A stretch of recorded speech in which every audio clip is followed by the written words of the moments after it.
একেবারে কাউন্টডাউন শুরু হয়ে গিয়েছে। মোদিপুরম মেট্রো স্টেশনের ছবি আপনাদের দেখাচ্ছি। শেষ মুহূর্তের প্রস্তুতি চলছে সেখানে। রাত পোহালেই ভারত পেতে চলেছে দ্রুততম মেট্রো।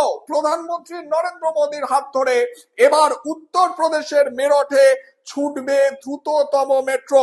ঘন্টায় 120 কিলোমিটার গতিবেগে ছুটবে মেট্রো রেল।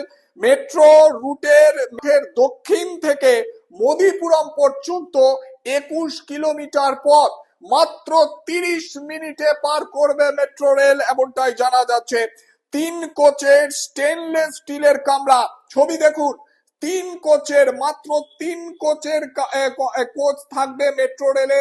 স্টেনলেস স্টিল দিয়ে তৈরি হয়েছে কামরা, এবং তার সঙ্গে যেটা জানা যাচ্ছে ওজন খুব কম, তার জেরে শক্তি সাশ্রয়ী হবে এবং 120 কিলোমিটার বেগে ছুটবে এই মেট্রো রেল।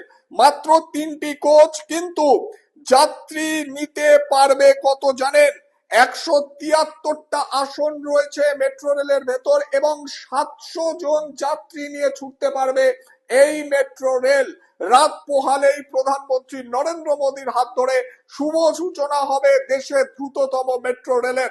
ইতিমধ্যেই আপনাদের সেই এক ঝলক দেখানোর চেষ্টা করছি কিভাবে সেজে উঠেছে মেট্রো রেল এবং প্রত্যেকটা স্টেশন, মোদিপুরম মেট্রো স্টেশন থেকে শুরু করে একাধিক মেট্রো স্টেশন কিন্তু সেজে উঠেছে। একেবারে শেষ মুহূর্তের কাজ চলছে।